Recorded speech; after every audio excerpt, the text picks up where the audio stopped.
Reichman University.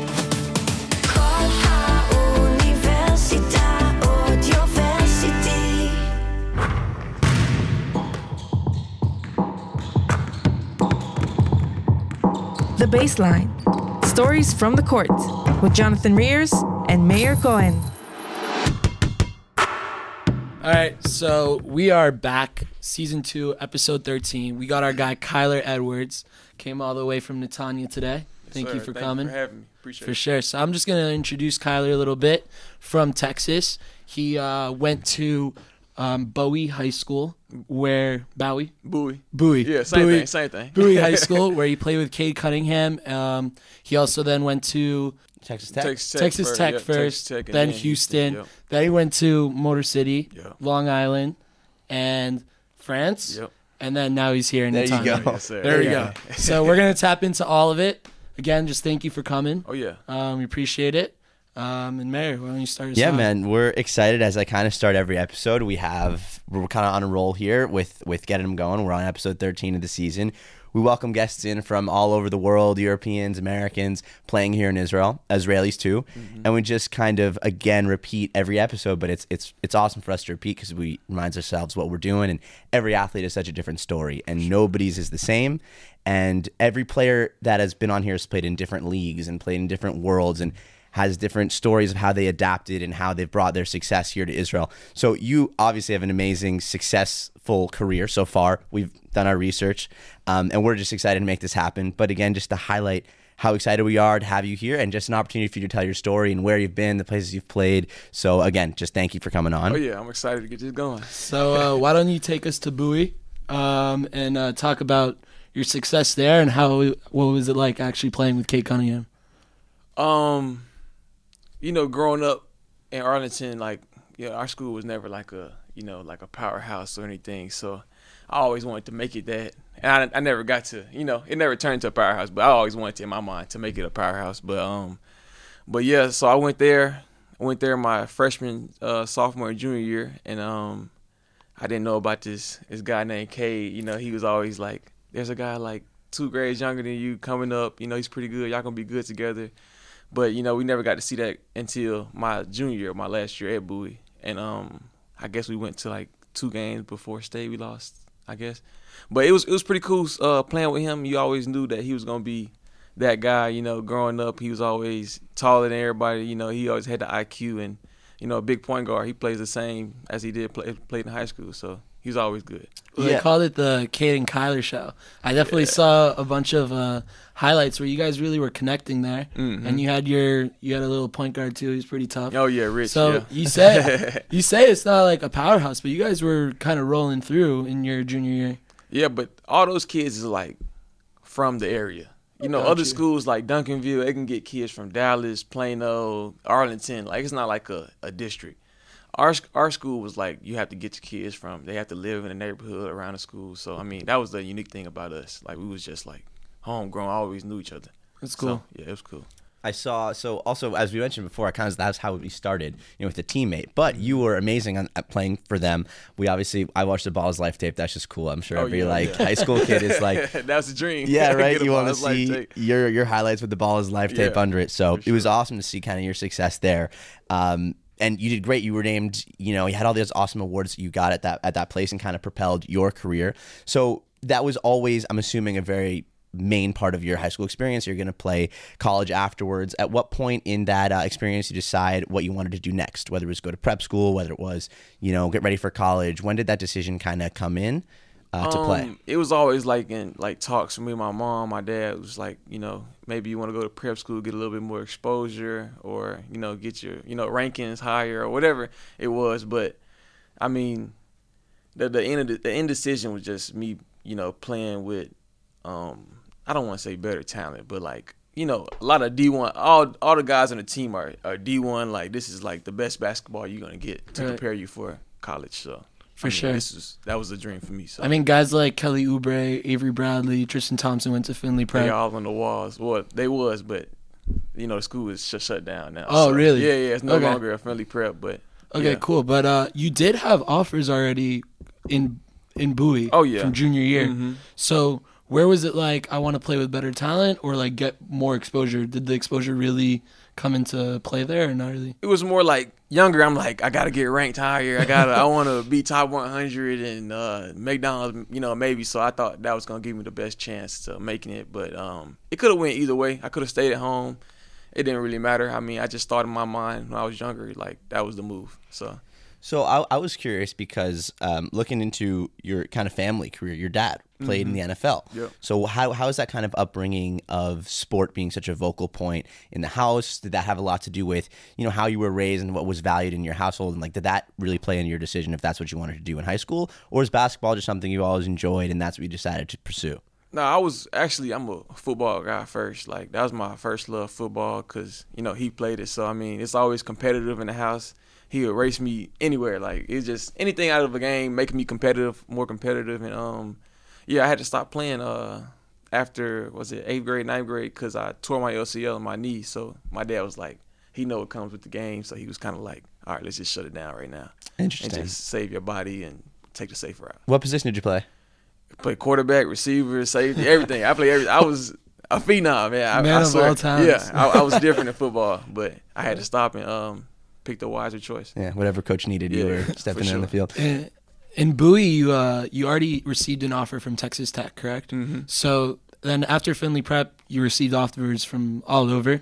Why, first of all, Texas Tech and Houston, both in Texas, did you always have a feeling you were going to stay in Texas, and why did you end up choosing Texas Tech at first? I always wanted to come back home because when I went to Finley Prep, that was in Vegas, so it's like, a little bit away from home, like a college experience. So it just was like, what it would be like if I would go play back in front of the home fans and everything like that. But that's the reason I chose Texas Tech, because it's close to home, good school, and Coach Chris Beard, when he was coming up, that was his real he was getting to where he is now. So I mean, I always believed in him, so it just made it real easy for me to pick them, and my family picked them too. So as we had spoken to athletes before, kind of a lot of times as this recruitment process works is you go where your coach goes, and eventually whatever happens with that has to do with when you leave the university. So your time at the university was obviously super aligned with Chris Beard. He spoke incredibly highly of you and a lot of things that we found, and including things that he said that your maturity was something he'd never seen as physically and also as a person. So your relationship with Coach Beard, what was that like kind of leading up to it? And you guys still in touch? You still have a strong relationship? And how much of the decision to go to Texas Tech was based off of him? Coming out of high school, you all offense. You kind of don't play hard because you don't know what playing hard is until you have a, coach that's emphasizing that. But just coming up out of high school, I was kind of like just young, just trying to do anything to get on the court. But he told me, if you want to grow and as a player and get better, you have to do these things. And I really listened to him, and I really trusted him, and we had a bond that was, unbreakable. So I mean, it was pretty cool playing for him. So you guys obviously had incredible success in your first year. So you come into Texas Tech, you're a freshman, and what was your expectations for the season, as how much you were going to play, how much you were going to see the court? What were you ready for? And then how did that kind of continue to roll and keep moving? And then you kind of look up, you have incredible success, and you're playing in the NCAA championship game after March Madness. So we really want to hear about that whole tournament, everything that went down. But what were your expectations going into the season? How much did you think you were going to touch the floor? And how did that kind of progress as the season went on? Right. So before I even got there, I'm thinking like, Texas Tech, Big 12, they're not like the top school yet. I mean, so I might have a chance to start as a freshman or play a lot. So that was my mindset going in. But when I got there, it's plenty more dudes that's like your talent, your size, maybe even stronger, faster, maybe even better. But, it's just – so at the beginning I just thought I was going to play a lot. And I did play a lot, but I just didn't start. But everything else fell in line after I got in there. But the tournament was crazy. It's second to none. Second to none. Nobody thought we was going – first of all, we won the Big 12. Nobody thought we was going to win the Big 12. Our preseason ranking was like finishing 8th, maybe barely getting to the tournament. So we won the Big 12, and then that tournament was just a crazy run because we was all clicking on – everybody was clicking on the same ceiling. Like it was just a perfect match. And then the atmosphere in the championship was it was different. You playing in the Vikings stadium, that little court in that NFL, stadium, it was crazy. So it's different. Yeah, it's different. Well, and then you played in that tournament. Did that help you later on when you played in Houston for the tournament? Yeah, I was already prepared and already pretty much knew what I had to do, and I knew to tell the guys, every possession counts, stuff like that. Like, we need all these, like, whatever you got, like, just bring it. You got to tell us about that 19-point game in Houston during the tournament. You had that 19-point game against Arizona. Arizona, yeah. I mean, Arizona game. It was so much leading up to that game because Coach Sampson, he showed us this video of like Dalen Terry and what's the guy name that was he was their main player. Benedict Mathurin. Yeah. And then they had an interview. He was like, "Yeah, we got the best player in the nation, best team in the nation." And then Coach Sampson turned the video off, and everybody looking at each other like, "Hell no, like no way!" Like, cause we was some dogs in that team. We was like, "Nah, ain't no way that's gonna happen." So that just gave us a little bit more motivation and a little bit more power to come out and finish that game. For sure. Yeah. And you actually had an offer from Houston before Texas Tech. Mm-hmm. So when Chris Beard left, you decided to leave. What came into going to Houston? And when Chris Beard left, was it kind of like automatic, you're out? So at Texas Tech, you got scrimmages before every season. We scrimmaged Houston every year I was at Texas Tech. So I knew Coach Sampson, like he always seen me in his face. I always seen him, and we always had a relationship in high school. And we always just kept in touch. And even though I wasn't on his team, he always congratulated me on on things that I would have done. So I mean, in the back of my mind, I was like, that's the safe place to go because he knows me, I know him, and I'll be able to trust him because we got the same styles, playing hard, like defensive type of stuff. So I knew I can be able to flourish there. That's great. So staying kind of in the state, as you said before. So what I'm curious is, like, I guess to go a little bit back to Texas Tech and that momentum that's pushing you and Texas Tech after, of course, having that massive success in your first year and kind of taking those big steps in your second year and after that to be a vocal leader and be a part of the team. So at what point did you think that your game kind of evolved to be that leader? Was it right after you had all that success when you were a freshman and then you kind of in your sophomore and junior and moving forward year had all this experience that other people didn't have? Therefore, you were able to bring different things to the court. At what point did you kind of realize in yourself that you were going to be this standout guy, this leader, and take on a bigger role for whatever team you're going to be a part of? Right. So, I mean, as soon as we got home from our loss in the national championship, like, we had the parade, everybody was crying and sad. But in my mind, I'm thinking, like, these guys are leaving. It's going to be me and Moretti, Morrow, I call him Morrow, but it's just going to be me and him next year. Like, what are we going to do to, like, not drop off, like, not, be worse or less than, what's the standard? So, I mean, we had a pack kind of to, like, always keep us in the run-ins in the race. And that next year it was COVID, so we didn't really get to show what we had in the tournament. But we knew that we couldn't fall for anything less. And then your continuance of that after your years at Texas Tech and your transfer to Houston, and obviously your success there as well. So when you come into Houston, again, I'm kind of asking about the question of playing time, because we see these days with athletes, especially now in this era, is a guy could play 4 years in college. It feels like he's on 4 different teams because he's transferring all over the place. So from your perspective and staying with those two programs and understanding what your role would be coming in, what was kind of the expectation from other people as to nowadays? Is it if you have success at a certain university, you just want to leave right away? How do you think it's changed since you've been there to now, maybe, and even jumping in and out with the NIL? So your perspective on that, joining a new school and kind of you have this familiarity with the coach and you've seen him before, you spoke to him before, but what are your thoughts these days with a lot of players just transferring for the best opportunity for them this season and maybe not thinking about their like hardcore development as a player, where it could be impacted if you stay in 1 or 2 places for a couple years and learn from your coaches? That's how your game can improve, versus kind of jumping around every year and not finding your groove. Right. I want to clear the air on this because I think Texas Tech fans are kind of like mad at me because I transferred, just like I've spent 3 years there and I transferred my last year. But it's just when I commit for the head coach, right? And then if he leaves, I'm just like, I don't know who's going to be in that second spot. I don't know what that's going to be like.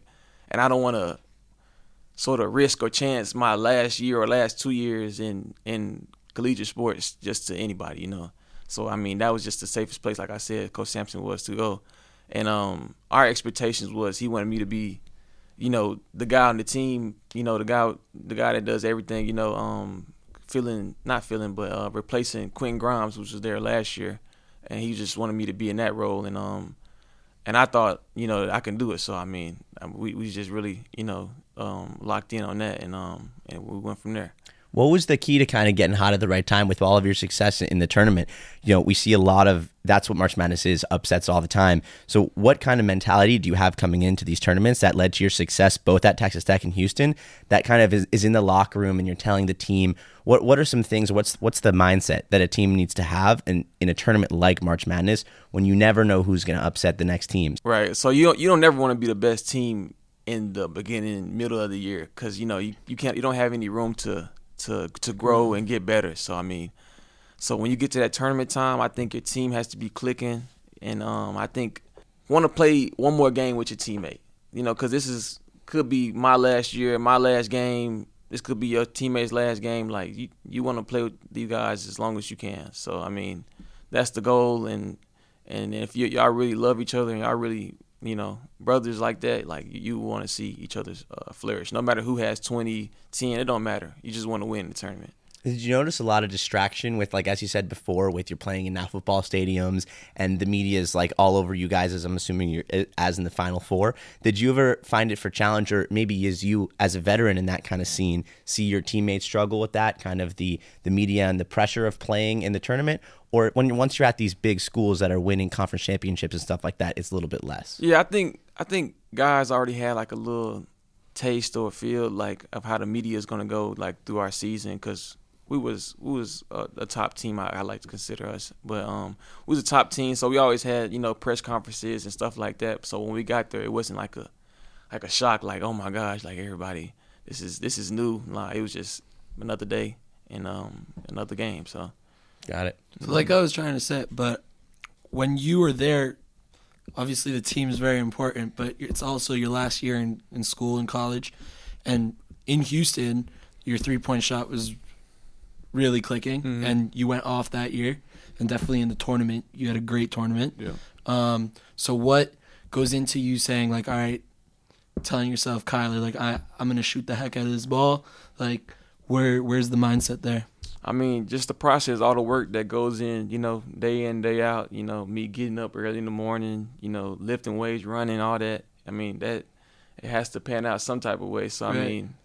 I mean, I just wanted to make it the best year. Every year I want to be better than the last. So, I mean, that's my goal. And for my last year, I wanted to go out with a bang. And did Coach Sampson kind of like give you the green light coming in? Oh, yeah, for sure. I remember one practice I didn't shoot, and he made us run the same play like 8 times and told nobody else to shoot but me, you know what I'm saying, just to get my confidence up and Nice. just to show me that he trusts me. Right. That goes into what you were saying Yeah. about like picking the coach. Yeah, for and sure. like after Houston, you went to the draft, or Yeah, after Houston. and then did you get drafted? No, Undrafted. Yep. But you did get signed by the Nets. Yeah, Right? no, Motor Cruz. City. You got Detroit. signed by Motor City. Yeah, mhm. All right. And then how does it, now you're in the G League, it's a profession. How does the coaches, how does your time, your role kind of all come into factor now?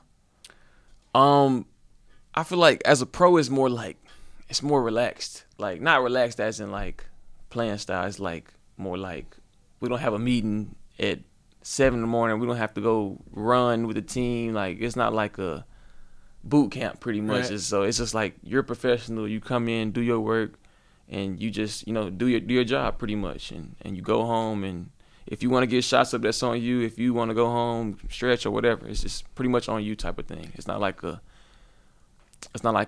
program is telling you like we all need to do this. So that's the different side. For sure. So I was wondering, kind of a lot of what we want to do in this show is talk about athletes and how they overcome a lot of their challenges. And playing, being here in Israel and seeing and talking to a lot of people who play in a lot of different leagues, it's interesting to kind of note the mentality that's needed to do this and to keep going and keep grinding and to really keep putting in the work to see where you go. So once you had all this steam off of Houston, how did you mentally get prepared after not getting drafted to play in Detroit? And what's kind of the thought process? Was your immediate goal to play well enough in Detroit, try to make the league right after that? At what point does kind of switching around, doing what you do, maybe coming to play overseas come into a factor? What was your mindset kind of when you first got to Motor City and what you wanted to accomplish there? My first mindset was like coming every day to be the first one in the gym, no matter if it's G League guys, because we shared a gym with the Pistons, so it was like same court, 2 courts, but everybody can see each other working out. So I wanted to get there before everybody showed up, just show that I'm here and ready to work. And try to get a 2-way or a 10-day or anything. But that didn't happen. But I still went through the process and grinded every day. So, it didn't happen, but I know it was better for me. Can I ask just from your perspective, so you were on Motor City when Ryan came to Motor City? Yep. So what was that kind of like for the team? And I guess was there kind of more people in the fans all of a sudden and kind of dealing with that? So what's the perspective like for you to like see this guy with a key thing on his head walking in, playing, and like maybe being exposed to all that whenever came with that? He probably taught me more about like the culture before I got here than anybody that I can read, because I always asked him questions about just anything. So him just being there, then he's selling all the tickets for sure. Everybody's coming to see Ryan Terrell. So it was just fun being a part of that and having all the eyes on you. So it was pretty cool. Did he kind of talk about playing in Israel at any point? So did you ever talk about that with him, and maybe that affected your choice to come here later, or was that just a coincidence? Nah, it was coincidence. I seen he was already down here like after the G League, and then when I got down here, I texted him. I was like, "Yo, I'm in the league. Like, I'll be playing you soon, so be ready." That's awesome. Yeah. So moving basically from there, and you had your time with the New Jersey Nets affiliate, Brooklyn Nets now. What is the perspective when you understand that you're going to go play overseas now, and what does that kind of look like for you and for that preparing for that major move that you have, and okay, I'm going to try something new, I'm going to go overseas, I'm going to do it. So how long were you kind of thinking about that before you made it happen? I knew I wanted to give myself a chance to make the NBA or have a chance to get on the team or whatever, but I didn't want to stay too long where it's kind of like I'm lowering my value because I'm getting to that age. I'm 25, but I'm talking about like that middle age where I can make the most money as I can type right now. So it's just, that was the factor. It was just, me doing what's best, what I thought in my mind for my career. So do you think that the G League gives you a better chance of getting into the NBA per se, or playing out here overseas where you get a higher role on the team because they only have a few Americans or a few international players coming in, and when you come out here, it's definitely a different brand of basketball, and NBA teams still see it, but in the G League, you're still in the NBA system. So what do you think kind of I feel like gives you a better... I feel like it just depends, because it's all about who like you and who doesn't like.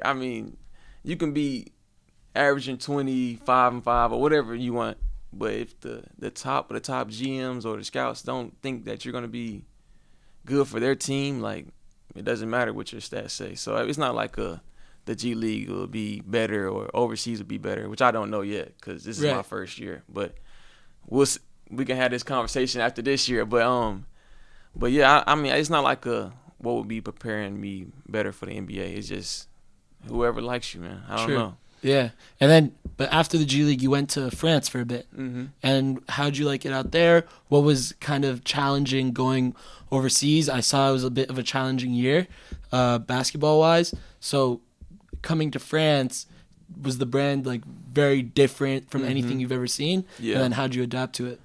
So my first experience overseas, 3 months. 3 months I was there in France. It was just like more like a college feel. Like it was more like team. We're gonna get up in the morning. We're gonna work out. It's all team stuff. So but it was just challenging for me because far away from home, different style of coaching, different style of playing, and I guess me and the coach didn't didn't see eye to eye on some type of stuff. So I mean, I just thought my best route was going to be here. Right, and did that come with talking to the coach here? Cause it's I came with talking to him, talking to my agent, and we all get on the same page of what I want and what he want for me to do for the team. And then how have you adapted here? Because the past few weeks you've been balling Oh out. yeah, no. So it seems like it's finally clicking now. Oh yeah, no, I love it here. He gives me full reins for whatever I need to do, and he lets me hoop. So I mean, that's all a player can ask for. Yeah, to, for sure. To be able to hoop and be free without having in the back of their mind, like, oh, if I do this, coach gonna take me out, or if I do this, coach gonna be mad at me. It's just it's just a free flowing game for down here. Yeah. Where did you hear about coming to play in Israel from guys you were in the G with, or maybe different overseas players? Like, when did it come up at a point to come play here, and that decision to make it happen? When, like I said, when me and the coach in France wasn't seeing eye to eye, it was just like, all right, what's the next step? So then my agent came up to me with like some team names, and I did my own research, as in calling players, Googling, just anything. But I haven't had a teammate that played in Israel besides Ryan Terrell. But I mean, I ended up texting him when I got down here. Yeah, that's awesome. And as John said, like, we've seen your success, and it's really been great. And the team also, you guys have 2 wins in a row. You're really one of the top scorers in the league. Mm-hmm. So for you, besides for the green light, what do you think about the game is beneficial to you? Do you feel like the floor is really open? Are you able to kind of jump on the fact that it's a very physical game, or how it moves maybe differently compared to other leagues? So what's attributing to your success? Because, as we've been saying, you've really been on a tear coming into this week and really helping Netanya play incredibly well. So what are the little things about the game that you think are helping you here?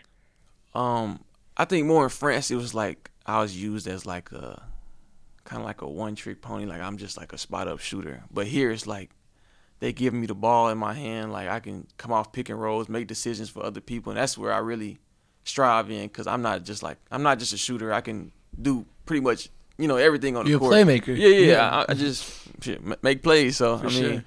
I feel like I can do anything on the court, and I set my mind to it. And I just need the opportunity, and here I'm getting the opportunity, so I'm loving it. And then we got to talk about it, because you're not new to it. And a few weeks ago, you had a crazy half-court buzzer beater For sure. over here in Herzliya. Oh yeah. So what went there? So we ran that play, actually, or it was something like that in practice, like the day before. Oh, no way. Yeah. So it's just crazy, and I hit the same shot, so it was just crazy how it all panned out.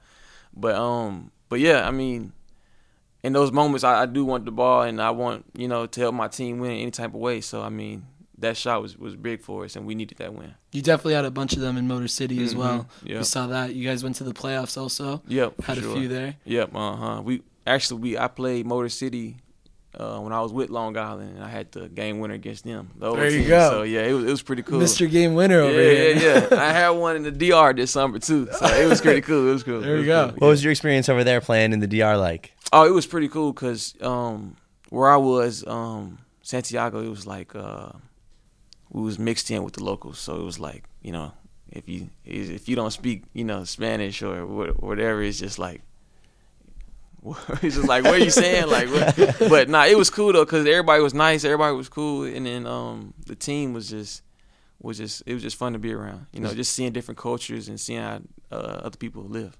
Yeah, that's awesome. I mean, that's what a lot of people say about here. Yeah. I know, like, you're pretty new here, but what have you kind of seen a little bit of how maybe international players like to play here, and what are kind of your first interactions with the Israelis here, whether it just be the people or your teammates? Yeah, so first, people love the weather here. Like, it never goes below 70, 65, so that's like a dream destination, because when I was in France, it was snowing before I left. It was just cold. It's always raining, but not to mess up on France or step on France, but whatever. Yeah, it was great. It was great. It was great. That. Yeah, it was great, but it was just like cold, and I'm not used to that. I'm from Texas, so it was cool. But yeah, it was just a great experience. It's just a great experience being here, and people really speak highly of Israel, like as in like basketball and like living wise.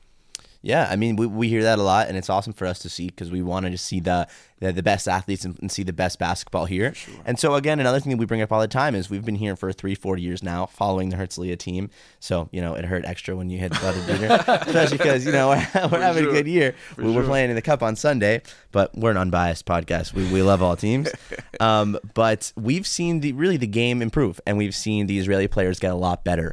And it's super interesting for us to kind of see that perspective. So are there Israeli teammates on your current team that are sticking out, or maybe on some guys you've played? And were you kind of expecting the game here, their actual players to be as good as they are? Right.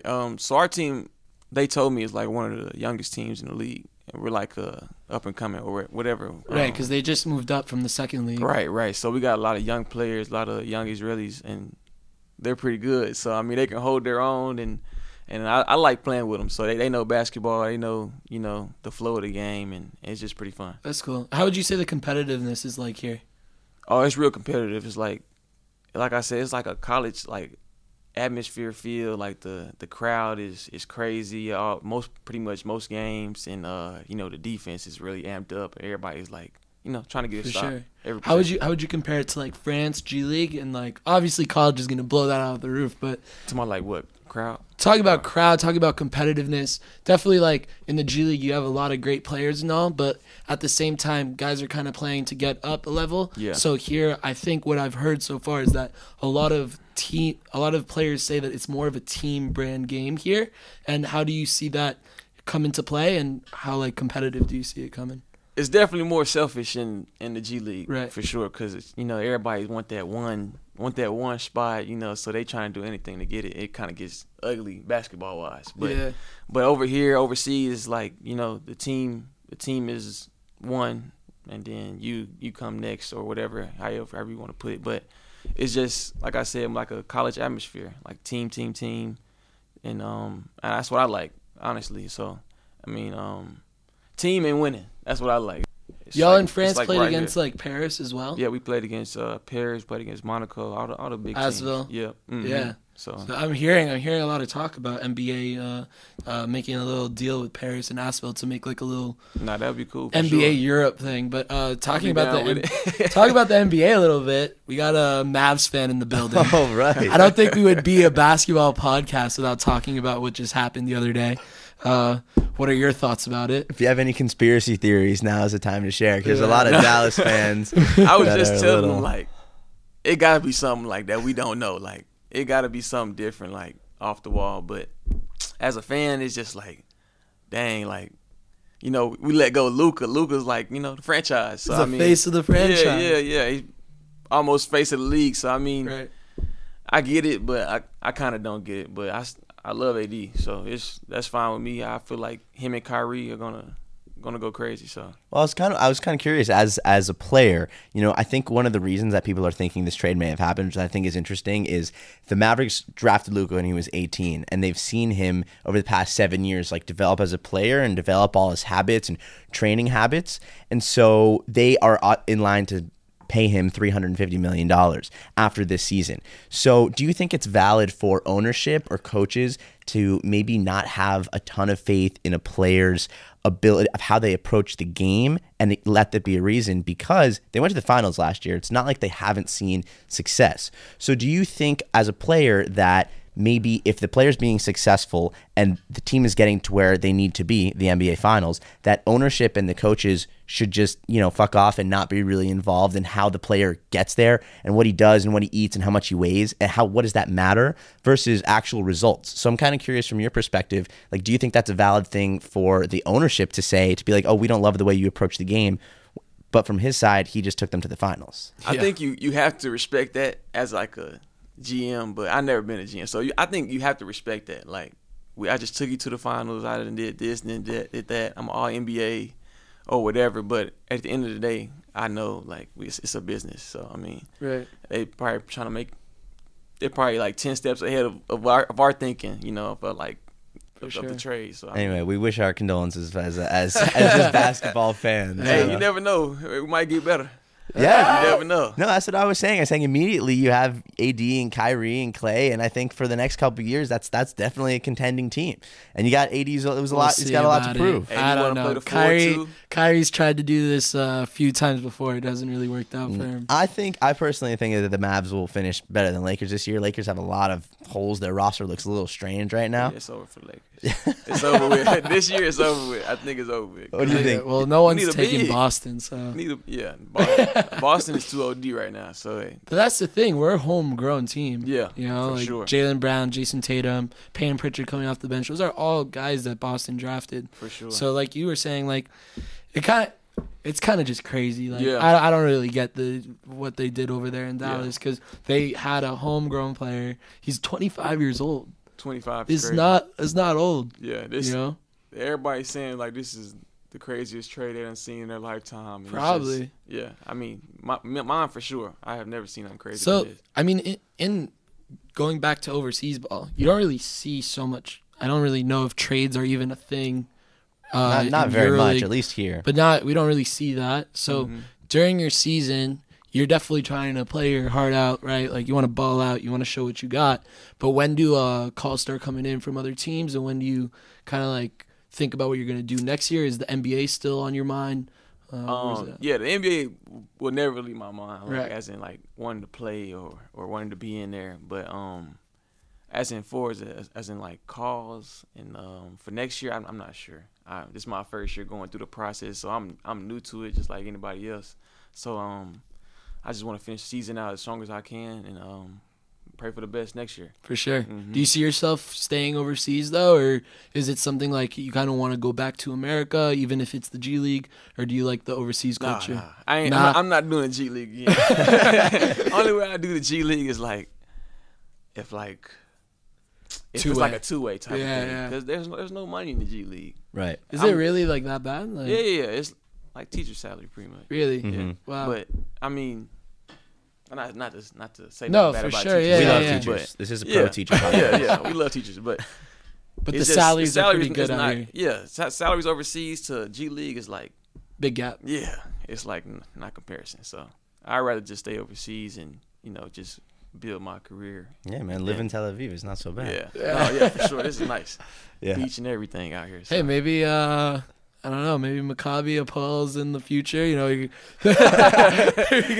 somebody call me. Yeah. I'll be waiting for sure. But yeah, anyway, it's awesome to see your success has been great, even though you just got here, and we're looking forward to watching you for the rest of the season and see how it pans out. And for Netanya, man, like all we want to do is root for these second league teams to come Right. in and play well and to make more programs in Israel to like really invest in what they've got going on, because we're seeing that from the big guys, Maccabi and Hapoel, when they really are attracting overseas players. You got Pep Bev playing here. You have Right. guys who were playing in EuroLeague and now coming back to play in Israel. Definitely. And that's all we want to see is commitment from our league here to get us like even more excited about how it works. I also want to ask, like, during the season, do you feel like there's maybe less games than you would expect because you're playing maybe once or twice a week? Do you think that players can actually play more?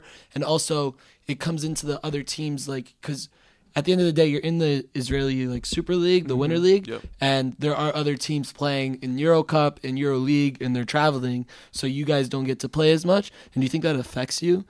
So, like, I don't think us per se, because we practice hard. We practice most days. So I mean, when we do practice, it's like we all trying to compete, get after it. We're never on the same team, like starting guys, and we just like to compete. But in France, I was in the FIBA Euro Cup, so we had those games in France and those games in like Germany, with Croatia, just different countries, and that was cool. But it was just like kind of was a lot because you got to go from here to here to here to here, Right. and we didn't have an airport in Dijon, so it's like we got to drive to Paris, which is like 5-hour drive. oh damn. Yeah, just to get to the airport. So just like it's a lot to travel.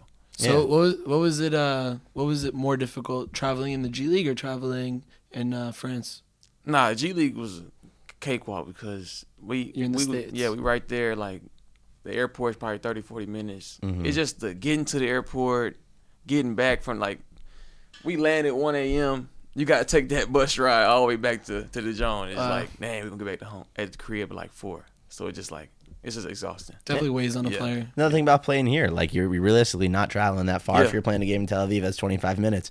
So that's huge. And that's a big plus for a player. You have to bring all these things into consideration. Like even going back to college days, now you have all these conferences that are getting realigned and Yep.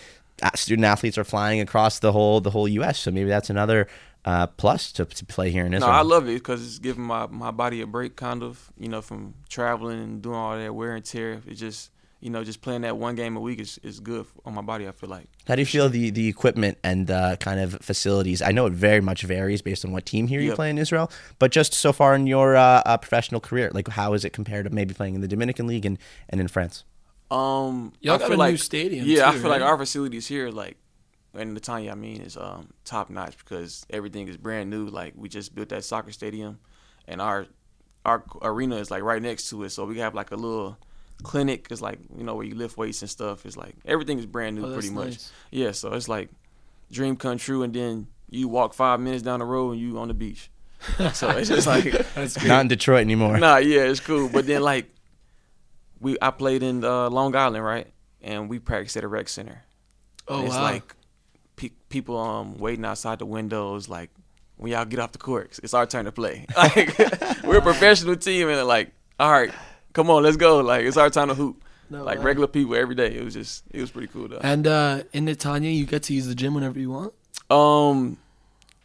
Not whenever, cause Let's I say think, it's I think like the city evening. owns that gym. But like if it's like you're like chilling at 6 p.m., like you want to get shots up, can you? Like, Yeah, I'm pretty call- sure. Yeah, you can call Itai, the coach, Yeah. or Idan. Just I want to get That's in the great. gym, and they'll make it happen. Because it definitely doesn't happen in a lot of places in Israel. Definitely not in Herzliya. Because Mhm. Herzliya, you were there just now. You saw it's a high school gym. Yeah, At the end yeah, of the yeah. day. Oh, I didn't know that. Yeah, so it's a high school gym. So they share it with like other Okay. high school teams and Right. stuff, which is difficult. So being in Netanya, it's pretty sick that you have like a brand new arena. Yeah, But that's it's kind of interesting because Netanya's at the bottom of the league now, nice. and you don't guys sleep on us. Hey, though. Don't, you guys- 2 in a row. don't sleep 2 on in us. a row. Cause we got some players coming back. We got some guys that just came back that's helping us a lot. So I mean, don't sleep on us. I mean, We you're gonna have a cooking run. now. Yeah, Like, we're good. it's gonna start rolling, bro. Yeah, we're good. We just need a couple more practices of us all together, and we'll be fine. That's a big win. I think they get into the top 8, Yeah, I mean, top 6. I feel it.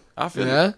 I mean, I feel like it's no limit for us because we're so young and guys are starting to figure it out now, like what we need to do to win. And like I said, we got key guys coming back. Like you guys, I guess you guys have seen Dolinsky, the big guy on our team. He played probably 3 games, but then he got injured again.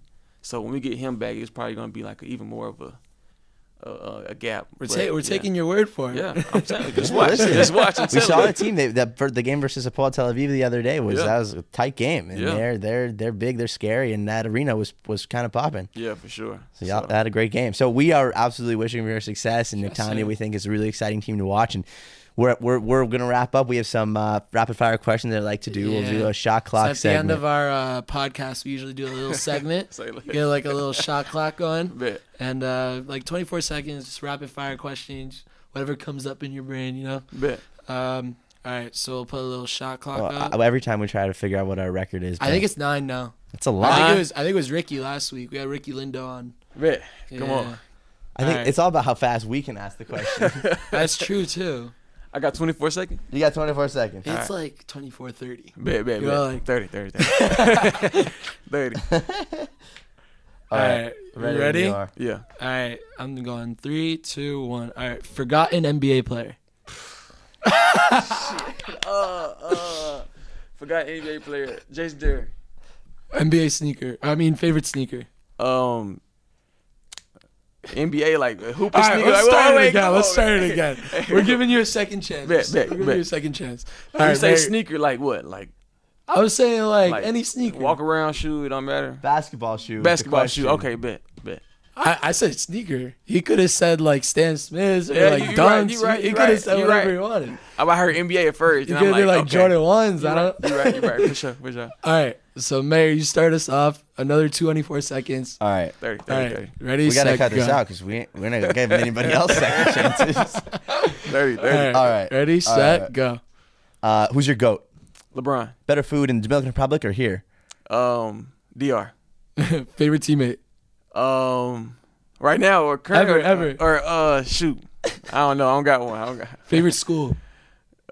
Houston or Texas Tech. Favorite city in the world? Dallas. Go to a pregame meal. Pasta. Forgotten NBA player. Jason Terry. Sneaker. Kobe. Favorite TV show growing up? Power, I guess. Favorite basketball movie? Above the rim. There we go. There you go. How many was Right that? on 30. We'll have to watch the replay. Yeah, How watch many the of those were replay. valid answers? For sure. That was good, but For bro, I sure. really appreciate it. Yes, sir. Wishing you the most of success. I think we are gonna see Netanya at least in the top 6 now. Oh yeah. Don't sleep. Don't sleep. Don't sleep on it. Don't sleep on Netanya. Y'all gonna see. But we're excited, and again, wishing you success. We're just happy you came on. We were able to yeah. kind of talk and tell us a little bit about your experience, and we're happy to have you, man. Oh and yeah. thanks for coming. Appreciate y'all. Sure. All right.